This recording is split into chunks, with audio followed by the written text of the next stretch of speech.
Vamos a empezar la exposición El teatro español del siglo de oro y su trascendencia en Latinoamérica. Trataremos de los antecedentes, los modelos de corrales existentes, su gestión y contratación, cómo era un día de teatro, la organización, las compañías, poetas y cómicos, las técnicas interpretativas y cómo era la representación. Aunque hay un gran trasvase teatral entre la península y el continente americano, apuntaremos algunas características diferenciadoras. Antes de los corrales de comedias, los espacios para la representación eran tan diversos como espacios existían. En la corte se representaba en los salones o en las habitaciones privadas de los reyes y cortesanos. Para el pueblo llano, las representaciones se realizaban en calles, plazas y jardines. También se representaban en las huertas, ríos, estanques, canales, iglesias, ermitas y conventos, sin excluir los domicilios particulares. Pero de preferencia se representaba en corrales y salas. Durante los siglos XII al XV, el teatro era casi puramente un teatro religioso e improvisado. Pero ya a finales del siglo XV, bajo el reinado de los reyes católicos, aparece una generación de dramaturgos que forman el teatro real y crean una forma dramática para dar expresión a sus inquietudes y preocupaciones, persiguiendo ya una finalidad estética.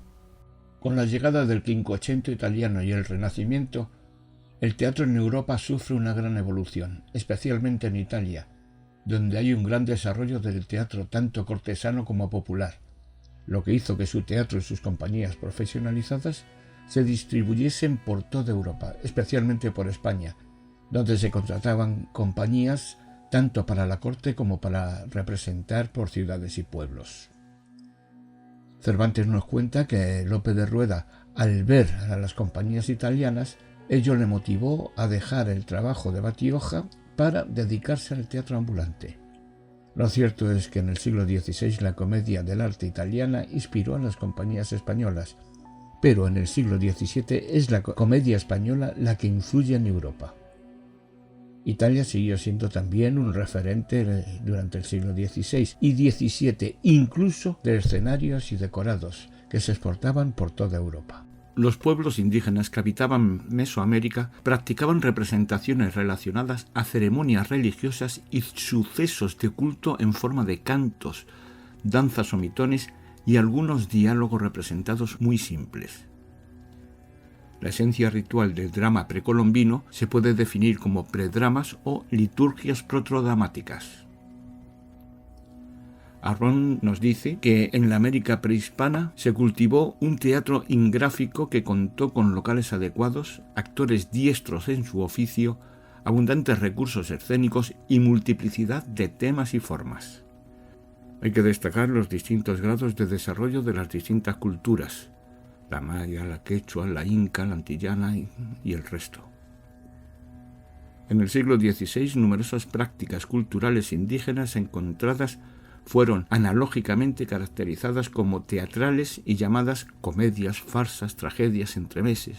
Se mantiene una modesta tradición indígena, normalmente con carácter festivo, habiendo un proceso de homogenización con las festividades de los hispanos, tanto civiles como religiosas.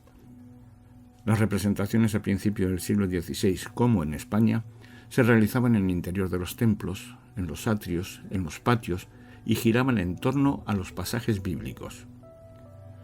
Los actores eran hombres y la dirección corría a cargo de los frailes y misioneros, así como la adecuación del guión.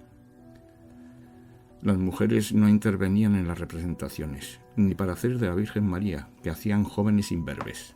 Los primeros tablados se dan a mediados del siglo XVI, destacando representaciones ya en un patio en Valladolid por Lope de Rueda en 1558, o la representación en el Corral de la Pacheca en Madrid en 1567. Pero se utilizaban también otros espacios como tablado, como los mesones y posadas, que en el caso del Corral de Comedias de Almagro, todavía hoy en activo, parece que compartió el ser posada con su actividad de corral de comedias. Como ayuda económica a los hospitales, hospicios y beneficencias se representaba también en patios de hospitales. Se compartía estos espacios con huertas, iglesias o conventos. Poco a poco se fue concentrando las representaciones en los corrales, al principio al aire libre, pero luego se fue cubriendo, al principio para aislar del sol y la lluvia, y más tarde también para hacer escenas nocturnas. La contrarreforma eclesiástica trajo consigo las obras de beneficencia, por lo que la Iglesia apoyó las representaciones de teatro que aportaban dinero para sus obras. También influyó los intereses sociales, comerciales y económicos al desarrollo de los espacios donde representar con la posibilidad de cobrar entrada. Así comienzan a utilizarse comercialmente los corrales estables, al principio en capitales, como los de Madrid, de la Cruz y del Príncipe en 1579 y 1582 respectivamente, y que luego fueron extendiéndose por toda España y América. Esta gran extensión de comercio de los corrales de comedias es en el último cuarto del siglo XVI y principios del XVII. Para darnos una idea, puede decirse que cuando Cervantes sale para Italia en 1570, sale con representaciones en calles o corralas, y que cuando vuelve 10 años después de su vida militar y su cautiverio en Argel, se encuentra un teatro en corrales de comedias con estructura comercial. Los corrales siguiendo siendo un espacio de representación hasta que en el siglo XVIII se sustituyen por teatros a la italiana. Poco a poco, normalmente se hacían los teatros sobre los antiguos corrales, como el del Príncipe de Madrid, que es actualmente el Teatro Español, o el de la Pacheca, que pasó a ser el Teatro de la Comedia. Finalmente se prohibieron las actuaciones en los corrales de comedias por razones de comodidad, económicas e higiénicas. Los corrales se adaptan a las distintas culturas, tradiciones y situaciones económicas propias de la zona. Así podíamos clasificarlos en dos modelos diferenciadores, el castellano y el mediterráneo. El castellano se da en las dos Castillas, la Nueva y la Vieja, en el centro de la península ibérica. Son corrales sobrios, funcionales, con sencillez arquitectónica, como la arquitectura urbana castellana, de ladrillo revocado de yeso, con madera y suelo empedrado con canalillo de desagüe hacia un sumidero central, para recoger las aguas de las abundantes lluvias en las épocas frías. El modelo mediterráneo se da en todo el levante peninsular bañado por el Mediterráneo y en Andalucía. Son corrales más cómodos, burgueses e italianizados, más parecidos al teatro palaciego. Tienen sillas con respaldo y taburetes, las columnas tienen capiteles y el revestimiento tiene elementos decorativos. Los teatros americanos suelen seguir el modelo mediterráneo.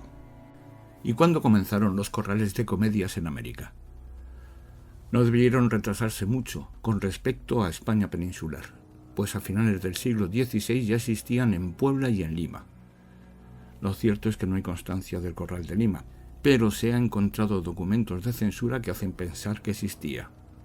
El primer corral de comedias del que se tiene noticia y constancia lo levanta Francisco de León en 1597 en México. Administró Juan de Ávila el corral de San Andrés en Lima desde 1604. Luego se construye un nuevo local, el Coliseo, obra del importante alarife extremeño Francisco Becerra, que fue inaugurado en la Pascua de Resurrección de 1605. Luego permanecen con evolución paralela a la de España peninsular, siendo sustituidos por los teatros al tipo italiano durante el siglo XVIII. En América siguieron la tradición de los corrales, teniendo su última construcción a finales del siglo XIX, aunque con la gestión totalmente privada, como el Teatro Coliseo Peralta, en Santander, Colombia, que analizaremos más tarde. Vamos a ver el caso concreto del Teatro Coliseo Peralta, posiblemente el último corral de comedias construido en América. Se construyó en 1893 en Bucaramanga, Colombia, y todavía se encuentra en pie. Don Anselmo Peralta, un gran aficionado al teatro, convirtió en corral de comedias su casa. Tenía una capacidad para 1000 espectadores. Es allí donde se hizo la primera proyección de cine mudo en Colombia, por Vitascope, el día 21 de agosto de 1897.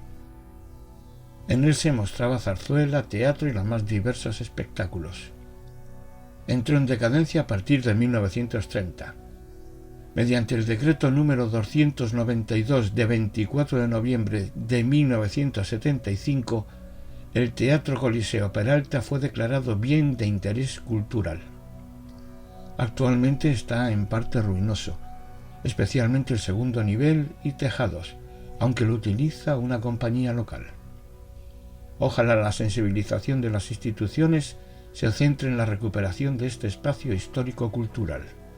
La gestión de los corrales la llevaban los hospitales y las cofradías, que lo aprovechaban para sacar beneficios económicos para sus necesidades.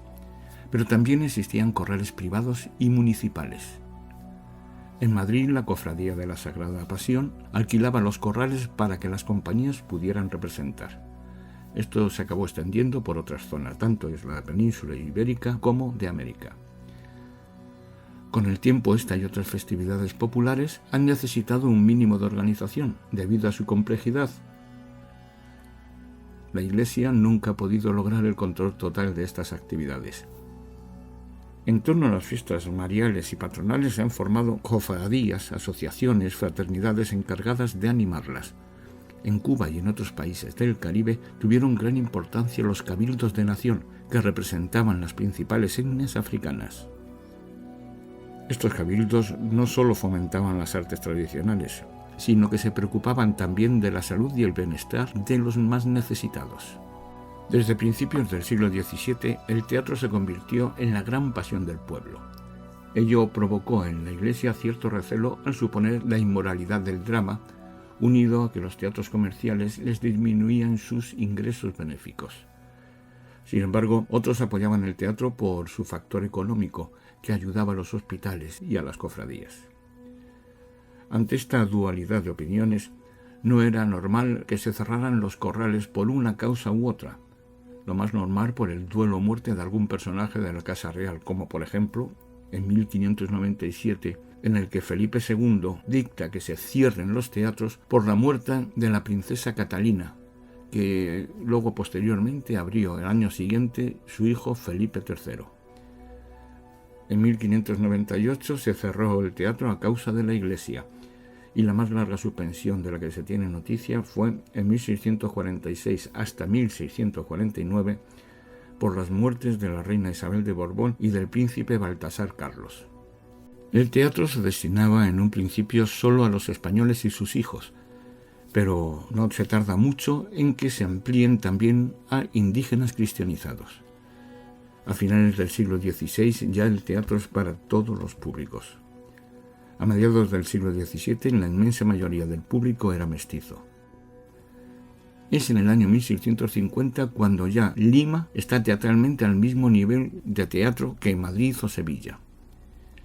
Y ya durante el siglo XVII hay un constante trasiego de obras y cómicos entre España y América. En el siglo XVII ya se desarrolla un teatro propiamente criollo en América, con lenguas vernáculas provenientes de la tradición oral, y se trata con frecuencia el tema de América en obras escritas por autores españoles, por ejemplo Lope de Vega, Calderón, Tirso de Molina. El teatro criollo o indígena fue típico del Imperio español en América. No existe un paralelismo en las colonias francesas ni inglesas. Autores criollos como Sor Juana Inés de la Cruz o Juan Ruiz de Alarcón son simultáneamente reclamados en el canon peninsular y latinoamericano. Había censura civil y eclesiástica, esta normalmente más exigente. Las autoridades coloniales eclesiásticas y civiles, así como la Inquisición, mostraron un constante interés en el control e imposición dogmática del teatro, tanto religiosa como moral y política. Más tarde, es la influencia y legado afroamericano.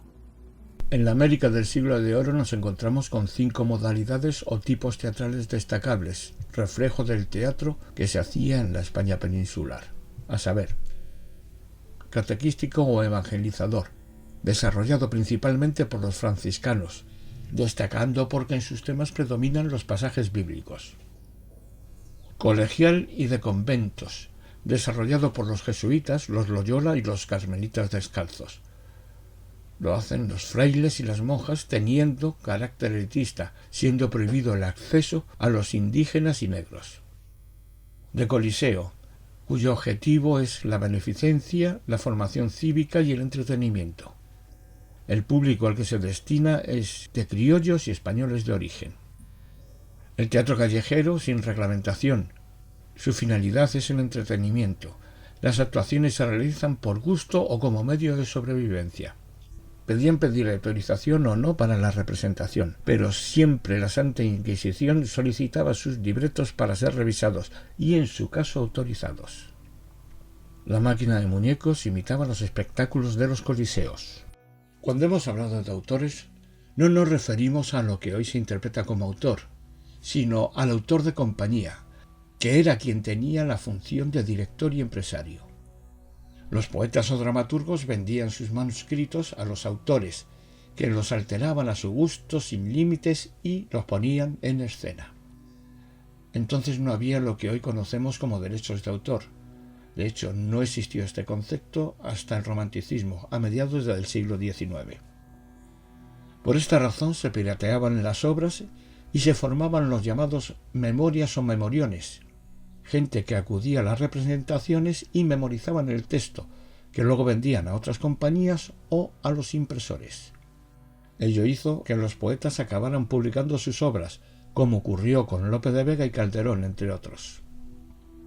Molière renunció a una obra suya, Sganarelle o el cornudo imaginario, que tras 15 días de representación continua en París, un éxito, un memorión, vendió la obra que fue impresa, y Molière no pudo beneficiarse de ella. Pero ¿cuánto dinero movía el teatro? A pesar de la diferencia de cobros, podemos tomar una idea aproximada con los datos que aportó. La compañía solía recibir unos 200 reales por actuación. Lo que cobraban los poetas o dramaturgos era unos 100 reales por loa, 300 por entremés o mojiganga, 200 a 400 por sainete o entremés cantado y desde 400 a 1000 reales por comedia. El público llano pagaba por ver la obra un real. En la época de Felipe II, la segunda mitad del siglo XVI, las monedas eran, por orden de mayor a menor valor, el ducado, que no se manejaba por su alto valor, el escudo de oro y, las más frecuentes, el real de plata y el maravedí. El real era la unidad monetaria en España desde el siglo XIV hasta que desaparece en el siglo XIX. Para hacernos una idea, con un real se podía comprar aproximadamente medio kilo de carnero o una resma de papel de escribir. Con 2 reales se podía comprar una docena de huevos o naranjas o un pollo. Una gallina costaba casi 4 reales. Un real de plata vendría a ser aproximadamente ahora 3,74 euros. Para valorar mejor, veamos los sueldos diarios frecuentes en 1606. Los jornaleros de bajo nivel cobraban 3 reales. Los obreros calificados, como por ejemplo los que trabajaban en el Escorial, 4 reales. Los peones cobraban entre 2 y 3 reales. Una persona de bajo nivel podía vivir con 30 maravedíes al día, es decir, aproximadamente 3/4 de real. Al convertirse el teatro en una actividad con influencia económica y social, obligó a su regularización legal por medio de ordenanzas. Vamos a destacar algunas. En 1587, como reacción a un decreto del Consejo de Castilla en el que se prohibía de forma general que las mujeres ejercieran esta profesión, y ante la protesta de varias actrices, se les autorizó a actuar con 2 condiciones. La primera, que estuvieran casadas y llevaran consigo a sus cónyuges, algo que también se exigía a los hombres. Y la segunda, que utilizaran siempre ropas femeninas. Los reglamentos de teatros de 1608 y 1615 concretaron y ampliaron estas condiciones, incidiendo también en la regularización de los bailes. La ordenanza publicada en 1608 regulaba la actividad, pero solo para Madrid, dictando que no salga ninguna mujer a bailar ni representar en hábito de hombre. En 1614, en Madrid sale una ordenanza prohibiendo que los aposentos destinados a las autoridades del Consejo de Castilla municipales y teatrales sean ocupados por sus hijos y amigos. Estas autoridades tenían entrada gratuita al corral, pero parece que abusaron metiendo demasiados familiares y amigos. La ordenanza publicada en 1615 ya es válida para toda España y dictaba que las mujeres representen en hábito decente de mujeres y no salgan a representar con faldellín solo, sino que por lo menos lleven sobre él la ropa vaquera o basquilla, suelta o enfaldada, y no representen en hábito de hombres, ni salgan de personajes tales, ni los hombres, aunque sean muchachos de mujeres. También regula a los autores de comedias para que lleven en sus compañías gente de buena vida y costumbres, obligando a que tanto los autores como los actores llevasen consigo a sus mujeres si estaban casados. En cuanto a las actrices, se reiteraba la prohibición de representar en ropa de hombre y bailar, que no represente cosas, bailes ni cantares, ni meneos lascivos ni deshonestos o de mal ejemplo, sino que sean conformes a las danzas y bailes antiguos. En 1625 se dicta que se construya en los corrales un aposento para el protector de las comedias, una especie de regulador o censor. Hay otra normativa de 1632 que es revisada luego posteriormente en 1642 que estipula que todos los cargos públicos paguen la entrada al corral. Ya Cervantes nos informaba en su viaje al Parnaso de la costumbre que tenían los cargos públicos y los poetas y autores de comedias de no pagar la entrada. De nuevo, en 1641, el Consejo de Castilla tomó una serie de medidas reguladoras, algunas de las cuales afectaron directamente a las mujeres. Reiteró la prohibición de que en las compañías hubiera mujeres solteras, precisó cómo debían ser los bailes e insistió en que las mujeres no utilizaran el traje masculino. Pero el incumplimiento de estas normas era constante, pues las fuentes corroboran que hubo actrices solteras en las compañías, que los bailes fueron parte esencial de las representaciones y que la utilización del traje masculino fue un recurso muy frecuente. Si cabe, estas normas se incumplían incluso más en América, donde el funcionamiento de las pequeñas compañías locales escapaba del control de las autoridades. Así, Fray Manuel de Guerra nos dejó escrito que en las comedias todas de los públicos teatros representan mujeres que suelen ser de pocos años, de no mal parecer, profanamente vestidas, exquisitamente adornadas con todos los esfuerzos del arte de agradar, haciendo ostentación del aire, del garbo, de la gala y de la voz, representando y cantando amorosos halagüeños y afectuosos sentimientos. Y en los bailes y sainetes, pasándose más licenciosos y aún desenvueltos desahogos. Siempre fue problemática la relación entre los hospitales y los corrales de comedias. Los problemas más comunes eran los aposentos para las autoridades. ¿Quién pagaba las reparaciones?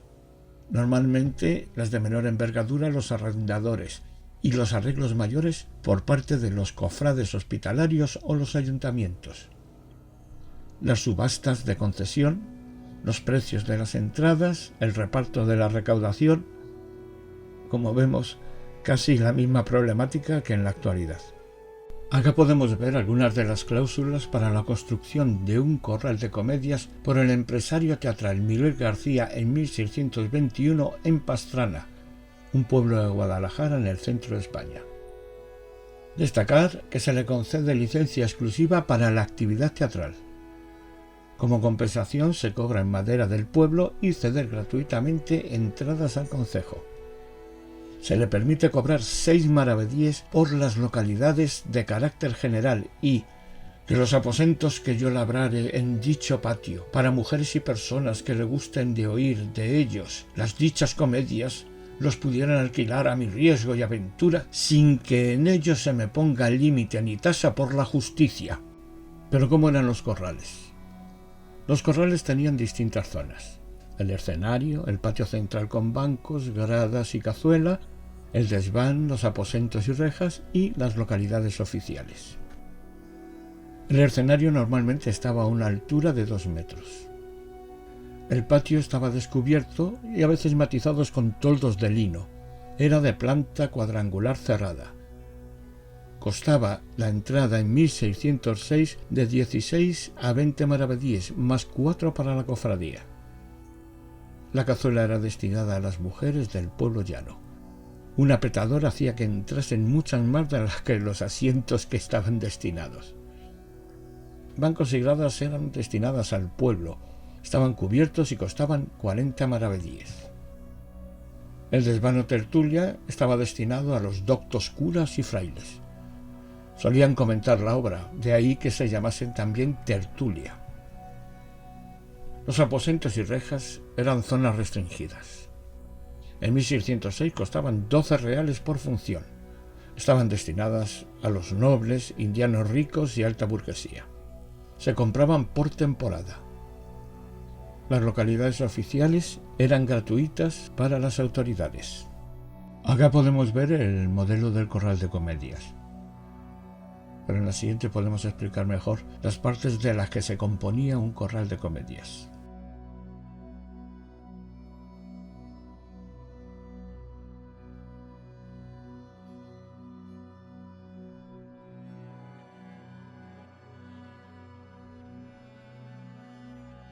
Acá podemos ver el escenario, que normalmente estaba a una altura de 2 metros. El patio estaba descubierto, aunque a veces lo matizaban con toldos de lino, y tenía una planta cuadrangular cerrada. Con el tiempo utilizaban toldos para cubrirse del sol y para simular escenas nocturnas. El pueblo se distribuía en bancos y gradas, estando las mujeres en la cazuela, separadas de los hombres. En los fondos y laterales estaban el desván o tertulia para los doctos, los aposentos y rejas que estaban restringidas a la gente de alta alcurnia o rica, y luego las localidades oficiales. El vestuario era la escena o fondo, pues tenía la función de telón de fondo y de vestir la escena. Podía tener 3 niveles. El primer nivel mostraba los decorados, lienzos pintados con diversos temas, los accesorios escénicos y una cortina para entrada y mutis de los personajes. El segundo nivel hacía de balcón, pudiendo ser un lienzo pintado mostrando una muralla o con unas ramas o rocas de cartón aparentando un monte. El tercer nivel mostraba las alturas, como torres, cimas o cielo, y de ellas descendían los personajes con cuerdas, poleas y otros artilugios. La parte frontal del corral era la pared de la casa, con un tablado que definía el escenario. Los cambios de escena se marcaban con la entrada y salida de los personajes. Los vestuarios estaban a los lados, por donde salían los actores. Aquí se hacían los descubrimientos, moviendo cortinas y apareciendo muertos, ángeles y otros personajes. También había tramoyas para elevar ángeles o hundir a los pecadores. También era frecuente la presencia de un palenque para dar entrada en el escenario a animales. También se utilizaban paños para aparentar que los personajes espiaban. La utilería era variada, con muebles de la época, cartas, joyas, cuadros, cruces, dagas, cadenas, fusiles y otros muchos. La distribución de los espacios era la siguiente. La platea era donde se quedaba el público parado tras comprar la entrada. A este público se le conoce como los mosqueteros, que eran capaces de hacer triunfar o fracasar una obra con sus gritos. La cazuela era exclusiva de mujeres campesinas, que debían estar separadas de los hombres. Las mujeres nobles estaban en los aposentos con los de su alcurnia. Frente al tablado se ponían los taburetes. Las gradas estaban bajo los aposentos, con unas bancas portátiles. Había también una tertulia o cazuela alta, normalmente para los eclesiásticos. Los aposentos o palcos eran los asientos más caros. Generalmente se alquilaban por temporada y en los adinerados se heredaban de padres a hijos. Los desvanes estaban en los niveles superiores. Normalmente a los lados del primer nivel o piso se ponían los alojeros, llamados así por servir durante los entremeses aloja, una bebida típica compuesta de agua, miel y hierbas aromáticas. En la receta podemos ver que se componía de jengibre, pimienta, canela y nuez. El público se estructuraba por criterios económicos y de clase. Lo fundamental era separar las clases sociales. y en el pueblo llano separar a los hombres de las mujeres, no fueran a pecar. Así, el pueblo llano masculino se le colocaba en las localidades más baratas, el patio y las gradas, mientras que a las mujeres se les colocaba en la cazuela. Para las familias distinguidas estaban reservados los palcos y aposentos, normalmente arrendados por años y transmitidos de padres a hijos. Siempre se reservaban localidades para las autoridades civiles y religiosas. No era normal que asistiera el rey a los corrales de comedias de Madrid, arrastrando con él parte de la corte. La escenografía era austera y simple y cubría el fondo y los laterales. Podemos diferenciar dos etapas características. La primera, la tradicional, con tramoyas sencillas al estilo Lope de Rueda, casi 2 mantas o telas colgadas. Con ello la importancia de la palabra es grande y los cambios de escena se marcan por la salida y entrada de los actores, que indican dónde están y si ha pasado mucho tiempo desde la escena anterior. La otra etapa podemos llamar modernizante. Viene a iniciarse a partir de 1621 por influencia italiana, en la que se da mayor valor a la decoración y al uso de tramoyas con bastidores, efectos especiales y el uso de pinturas con perspectiva. A partir de 1626 se empieza a pintar el escenario. Tenemos que llegar a 1665 para utilizar la luz artificial, tipo lámparas de aceite, antorchas, etc. Agustín de Rojas, en su viaje entretenido de 1604, nos describe los distintos tipos de compañía que existían. Las diferencia por el número de actores. Bululú es un único comediante que representa obras él solo, mudando la voz según las condiciones de los personajes que interpretaba. Ñaque es una compañía ambulante compuesta por 2 cómicos. Gangarilla es una compañía ambulante compuesta por 3 o 4 hombres y un muchacho imberbe que hacía los papeles de dama. Cambaleo es una compañía ambulante compuesta habitualmente por 5 actores y una actriz que cantaba. Garnacha era una compañía ambulante con 5 o 6 hombres, una mujer que hacía de primera dama y un muchacho imberbe que hacía de segunda dama. Bojiganga era una compañía ambulante compuesta por un pequeño grupo de comediantes que representaba entremeses y autos. Farándula era una compañía ambulante que por lo general interpretaba ya comedias.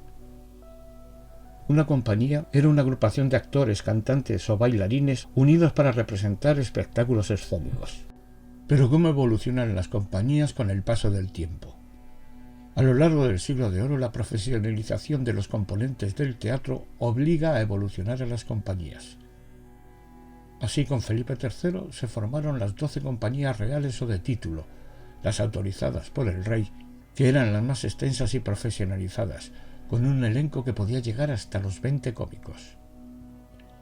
Según avanza el siglo, aumentan el número de compañías menores y el número de componentes de ellas.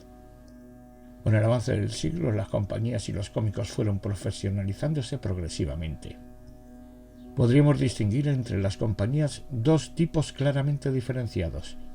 Las más profesionalizadas, especialmente las compañías reales o de título, que eran 12 para toda España y sobre las que caía todo el peso de la ley. Y luego un variopinto mundo de cómicos de la legua que iban a su aire buscándose la vida por los pueblos, y sobre ellos el poder legislativo y religioso no era tan escrupuloso. En América funcionaban las compañías oficiales y las volantes o de la legua. En las cortes actuaban las compañías oficiales, aunque también viajaban para cumplir compromisos. Trabajaban de forma más o menos estable y normalmente en las capitales, ya en corrales y salones. Las volantes o de la legua formaban un segundo nivel en esta profesión teatral. Tenían prohibido representar a varias leguas a la redonda de las capitales virreinales, de modo que recorrieron sin cesar el continente llevando el teatro a regiones donde no existían locales fijos. Como hemos visto, una compañía podía estar compuesta por un solo actor o por un numeroso grupo. Las grandes compañías podían estar compuestas por un número muy variado de componentes con distintas actividades. Toda compañía tenía que tener un autor de comedia, que ejercía las funciones de director de compañía, gestor, adaptador de la obra y normalmente era el actor principal de la compañía. Luego nos encontramos con actores masculinos. Primero, segundo y tercer galán. Primer y segundo gracioso. Primer y segundo barba, que interpretaban los personajes de mayor de edad. El vejete, normalmente para personajes adultos característicos. Dentro de las actrices tenemos la primera, segunda, tercera y cuarta dama, y luego normalmente una quinta dama que se centraba en la música. Dentro de los músicos nos encontramos el primer y segundo músico y a veces también un arpista. Pero las compañías grandes también necesitaban personas vinculadas sin funciones interpretativas. Así tenemos los acemileros, los que recibían y transportaban a los que venían de otros pueblos, los guardarropas, los ayudantes, los mozos y los vigilantes. También nos encontramos, aunque no eran propiamente de la compañía, a las autoridades teatrales. Estaban los alguaciles de comedias, que normalmente eran 2, y que ayudaban a los cobradores y garantizaban que nadie entrase sin pagar o viesen la obra colgado de las paredes. Estaban regulados por las ordenanzas teatrales. Y luego tenemos el protector de comedias, que era el coordinador de los alguaciles, que incluso podía llevar a la cárcel a los que no pagasen. Las compañías se regían por relaciones familiares. No era normal la inclusión de familiares en la compañía. Así, era normal que los primeros papeles los representasen el autor y su esposa, y que el hijo heredara la dirección de la compañía. Tenían una estructura sólida y cerrada en un clima de confianza mutua. Los poetas eran los que escribían las obras, que vendían a los autores de compañía, que podían adaptarla sin justificarse ante el poeta. A veces los mismos actores eran los poetas y autores de compañía, como es el caso del famosísimo Conde López, conocido como Juan Rana. Durante el siglo XVII es relativamente frecuente que escritores de renombre en la península escribieran sobre América, aún sin conocerla más que de oídas. Son, por ejemplo, Lope de Vega, con El Nuevo Mundo descubierto por Cristóbal Colón de 1614, El Brasil restituido aproximadamente de 1625 o Arauco domado en 1625. Tirso de Molina escribió una trilogía sobre los Pizarro, Calderón de la Barca con La Aurora de Copacabana de 1688. También tenemos a Fernando de Zárate o Ricardo de Turia. Entre los autores de América destacan Sor Juana Inés de la Cruz y Juan Ruiz de Alarcón, ya mencionados anteriormente. Los cómicos, a pesar de estar mal vistos, alcanzaron gran fama y prestigio, llegando incluso a ser amantes de la realeza, como por ejemplo María Calderón, la Calderona. Entre los cómicos americanos, a pesar del gran trasvase de cómicos entre los dos continentes, ya destacaban los nacidos en América allá en el siglo XVII. Por ejemplo, Giuseppe de Aspilla, Francisco Hurtado, Juana de Escobar, Juanota, o Pablo Quespillo, Pablitín. Luego estudiaremos someramente estos dos estamentos teatrales.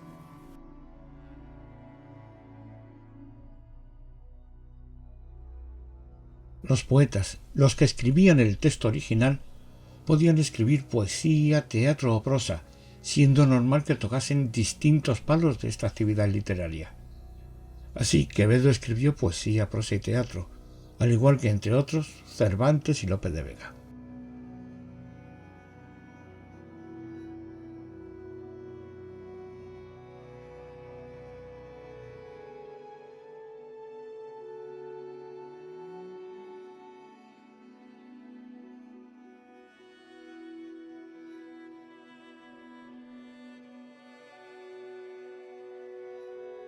Se tocaron casi todos los modelos teatrales, como la tragedia y el paso o entremés, pero el punto álgido y más popular era la comedia.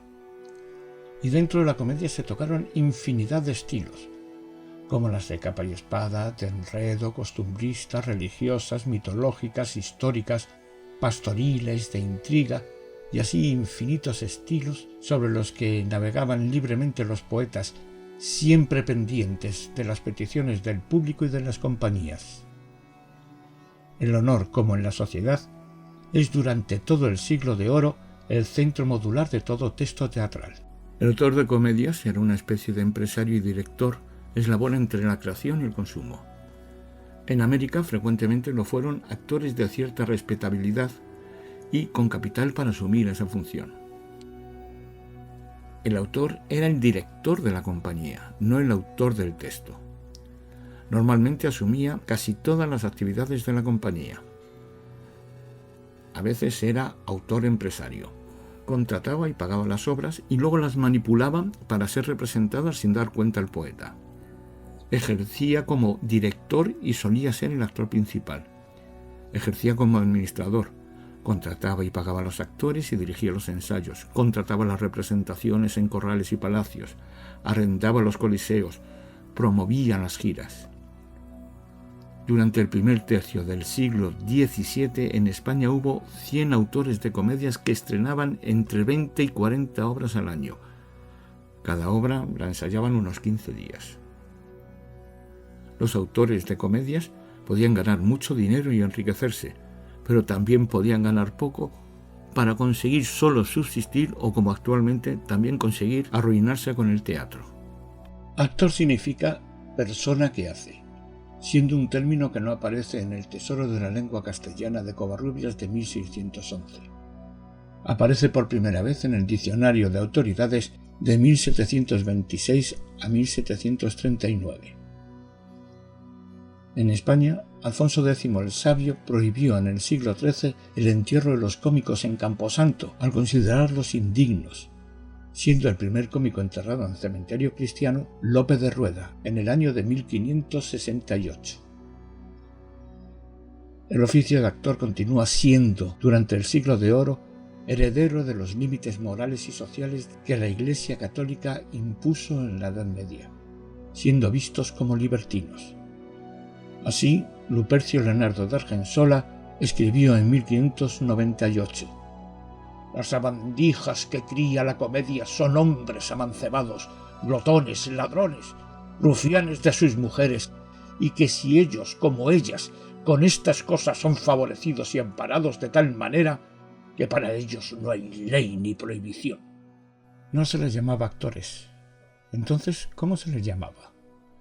Las denominaciones más populares eran chocarrero, a los cómicos de la legua chistosos y charlatanes y que se les relacionaba con los juglares o bufones que hacían reír; volatines o volteadores, a los histriones acróbatas; buratines eran los que danzaban sobre una cuerda; titiriteros los que montaban los retablos de títeres; cómico se aplicaba a los poetas o escritores; farsante o representador era el que representaba; comediante o recitante era el que leía y gestualizaba textos dramáticos; faris de hablar eran los que portaban la palabra al principio de las comedias. Otros términos también muy usados eran farandulero, hablador y trapacero. Lo cierto es que sabemos más de la economía del actor del Siglo de Oro que de su arte. El primer contrato profesional conocido es de 1545, considerándose esa fecha la del comienzo de la comedia del arte italiana. Con el avance del siglo crece la profesionalización y especialización de los cómicos. La profesión del actor estaba reglamentada y había una seguridad social. La Cofradía de la Novena se crea sobre 1630 y regulariza todo, con los derechos y con deberes a cumplir. Contribuye grandemente a la profesionalización del actor. Ser primer actor era muy rentable. De ahí va bajando la rentabilidad hasta los meritorios, que frecuentemente estaban predicando sin cobrar nada. Se calcula que hubo alrededor de 2000 actores en el periodo de auge del Siglo de Oro. Como en la actualidad, era frecuente llamar a los actores con sobrenombres o apodos con los que eran populares, que definían alguna característica que los definía: su manera de representar, sus éxitos o fracasos, cómo cantaban, personajes en los que se especializaban o habían brillado. Así nos encontramos que en una compañía podían haber un brillante, divino, bueno, malo. Los apodos podían sustituir al nombre, como en el caso del famoso Cosme Pérez, que era conocido como Juan Rana. María Jacinta era conocida como la Bolichera, por el éxito que alcanzó en una representación con una obra en su tercera dama que se llamaba Bolichera. Las hermanas Ana, Micaela y Feliciana de Andrade fueron conocidas también como las Tres Gracias, por las muchas gracias que tenían en el cantar y representar. A veces servía el apodo para diferenciarlos de otro actor con el mismo nombre. Así, por ejemplo, Pérez Germán el Bueno, María de Quiñones la Mala. Había un Juan Bautista de Angulo el Bueno y Angulo el Malo. Pasemos a estudiar el papel de las mujeres en la actuación y en el mundo teatral de la época. En el siglo XVI no se les permitía actuar, haciendo sus papeles jóvenes imberbes. Empiezan a salir a escena en 1560, apoyándose en los cambios proyectados por el Concilio de Trento, de 1545 a 1563. El primer contrato para una mujer como actriz es a Lucrecia de Siena en 1564 en Roma. En Madrid es en 1587 cuando se autorizó a las actrices a aparecer en público. Al principio se les exigía que estuvieran casadas, pero poco después desapareció esa exigencia. Eran muy valoradas profesional y económicamente, tanto si eran primera dama como si fueran segundas o terceras. También se valoraba mucho su capacidad como cantante y bailarina. Las mujeres llegaron a ser empresarias teatrales y dirigieron compañías de actores. Era afición de las damas de la corte participar en estas actividades. Así, en el siglo XVI, en Inglaterra, María Tudor gustaba de bailar y actuar en las mascaradas, donde las cortesanas actuaban llevando un antifaz. No tenemos un conocimiento cierto de la técnica actoral utilizada en la época. Los escritos conservados nos indican que había una vocación de naturalismo, pues nos indican que era importante que el actor pareciera real. Lo cierto es que el actor español hereda de la comedia de arte italiano la libertad y el genio del actor con predominio de la improvisación. El objetivo es la recreación de pensamientos y sentimientos por la mímica, danza, acrobacia y otros recursos actorales. María Riquelme alcanzó gran fama por su interpretación, muriendo muy joven, a los 33 años, y Lope de Vega en su entierro nos indicó sus valores interpretativos, que nos pueden ayudar a entender los objetivos interpretativos de la época. Riquelme, moza hermosa, dotada de una imaginativa tan vehemente que cuando representaba mudaba con admiración de todos el color del rostro, porque si el poeta narraba sucesos prósperos y felices, los oía con semblante todo sonroseado, y si algún caso infausto y desdichado, luego se ponía pálida, y en este cambiar de afectos era tan única que era inimitable. Lo cierto es que el actor luchaba contra el ruido del corral de comedias, las discusiones, los comentarios, y lo normal es que hubiera una cierta tendencia a la hiperactuación, sobre todo en el recitado y en el gesto. Los actores heredaban por transmisión oral los conocimientos técnicos basados en la experiencia sobre el escenario. Engendraban tipos, los personajes y los clichés por intuición y por el éxito en la representación. Hay datos que nos informan de la vida de los teatreros. Por ejemplo, se conoce de actores que iban a la iglesia a ver a los predicadores para imitar sus gestos, con la función de conmover al auditorio. Lo seguro es que era un arte plural de expresión, que estaba enfatizada con el gesto, el movimiento y la voz. Un factor erótico era el sacar a la dama en atavío masculino, que se mostraba efectista y resultón especialmente si salía con un pantalón de un farol, el pantalón corto. Se utilizaba un efecto recreador de lo expresado, enfatizando el gesto con la mímica del rostro que el público entendía. Unos ejemplos son la alegría y la felicidad del amor frunciendo el ceño. La desconfianza de los celos se manifestaba recreando con un suspiro la exhalación del aire y el encogimiento de hombros al suspirar. Se adereza todo con un ingrediente cómico. Ya puede ser un gag, chiste verbal, burla, físico, emulación de voz, la exageración de los gestos o una caricaturización. En general podemos afirmar que había profusión de gestos, movimientos y cambios de voz, especialmente en los lacayos. También se buscaba con fruición la complicidad con el público. Concretando, las técnicas interpretativas se centraban en los siguientes puntos. Buscaban asumir personalidades diferentes. El vestuario indicaba la clase social y lugar donde se desarrolla. Se utilizaban con frecuencia gags que guardan relación con el movimiento, gestualidad y disposición de los actores y que colaboran a tener al público como cómplice. Se utilizaban los gestos ritualizados, extraídos de las convenciones sociales y costumbres, como por ejemplo el saludo. También se utilizaba la exageración en la interpretación como efecto cómico, extremando por ejemplo resoplidos, ceño fruncido, brazos cruzados, nerviosismo. La forma de decir los versos sería tremendamente cantarina, por la musicalidad que tienen. Eran frecuentes los apartes. Es probable que el actor mirara al público y se dirigiera a él para hacerle partícipe de la confidencia. Se busca el relato de las acciones por el diálogo. Así la palabra implica y envuelve necesariamente a la acción que acompaña. El vestuario era la parte del fondo del corral, pero también la ropa de los actores.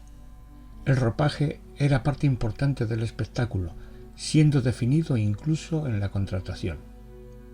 Por ejemplo, por contrato se obliga a la compañía de Luis López en Valladolid en 1641 a que los vestidos y galas para dicha fiesta han de ser nuevos y que no hayan servido otra vez. El vestuario nos informaba de la condición social del personaje. Así indicaba si ese personaje era rico o pobre, si se encontraba en la calle o en casa o en la montaña. No era ni pretendía ser realista. Lo que intentaba, sobre todas las cosas, era despertar la admiración del público por lo costoso de las telas. Las mujeres vestidas de hombre era un factor provocador sexual. El vestuario provocaba la indignación de moralistas por lo soberbios y ostentosos que eran. La música tenía una función dramática indudable, siendo utilizada para indicar entradas o salidas de los personajes, subrayar una acción, indicar cambios de lugar. Todas las compañías del Siglo de Oro llevan músicos en su elenco, pues el elemento musical era frecuente en las comedias y otros géneros, como el entremés, auto sacramental, bailes. Los músicos eran los primeros en aparecer y ponían punto final a la representación. Además actuaban en muchos de los entremeses y bailes. Muchos cómicos eran reconocidos principalmente por su habilidad musical. La vihuela o guitarra era el instrumento predilecto en los corrales para acompañar la voz. Eran frecuentes los coros a 2, 3 o 4 voces. Pero ¿qué tipo de música se utilizaba en cada circunstancia? En los corrales predominaban la guitarra, laúd, flauta, trompetas, percusión. En los cortejos predominaba la música de guitarrón, trompetas, chirimías y los atabales. En los oficios religiosos, la música predominante es la de los órganos, ministriles y los coros. En los bailes cortesanos se utilizaba música compuesta por el maestro de danzar. La música se utilizaba en saraos, que eran los fines de fiesta de las bodas, en los bailes ecuestres, en el ballet compuesto por el maestro de danzar, en las danzas como guiños grotescos o dramáticos en las obras de teatro, en las danzas de demonios, fantasmas y seres fantasmagóricos o fantásticos, danzas en espectáculos dramáticos, musicales y dramas de magia, en la zarzuela, que fue creada por Calderón y llamada así por ser la primera representación en el Palacio de la Zarzuela. ¿Cómo era un día de teatro? Al principio se representaba solo los domingos o festivos por la tarde. Posteriormente también se representaba los martes y jueves. Más tarde en Madrid había representación diaria, excepto en Cuaresma.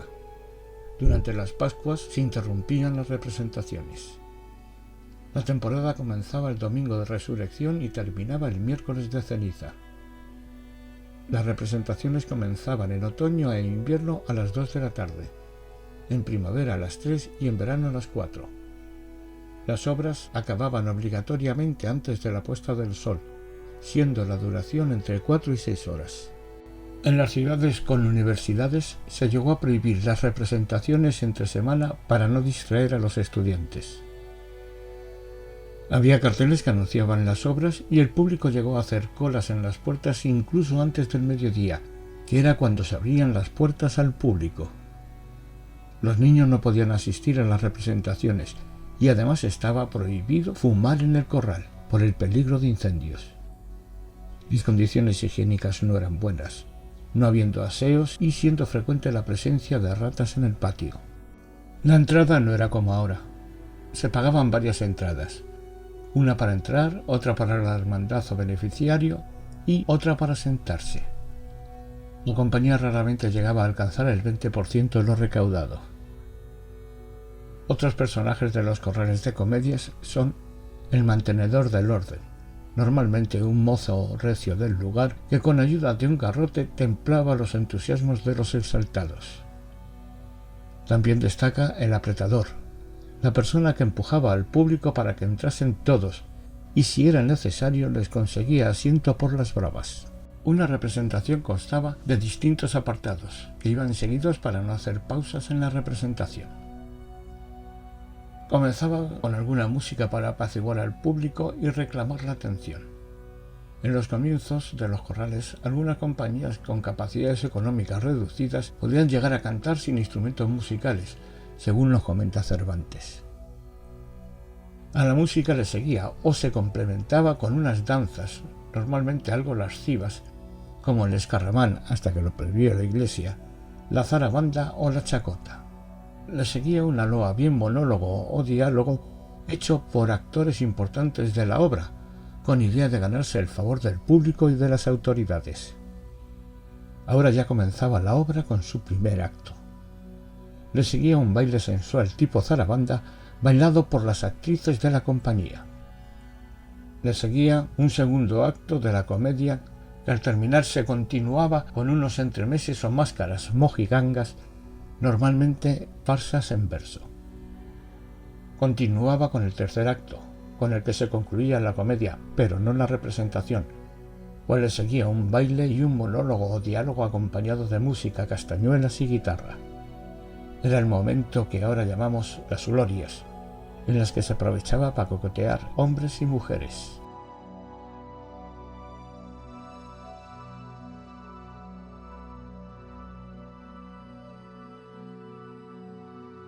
Y aquí acabamos la presentación sobre el teatro en el siglo de oro español. Quedo ahora pendiente de comentarios, dudas y consultas para completar el estudio.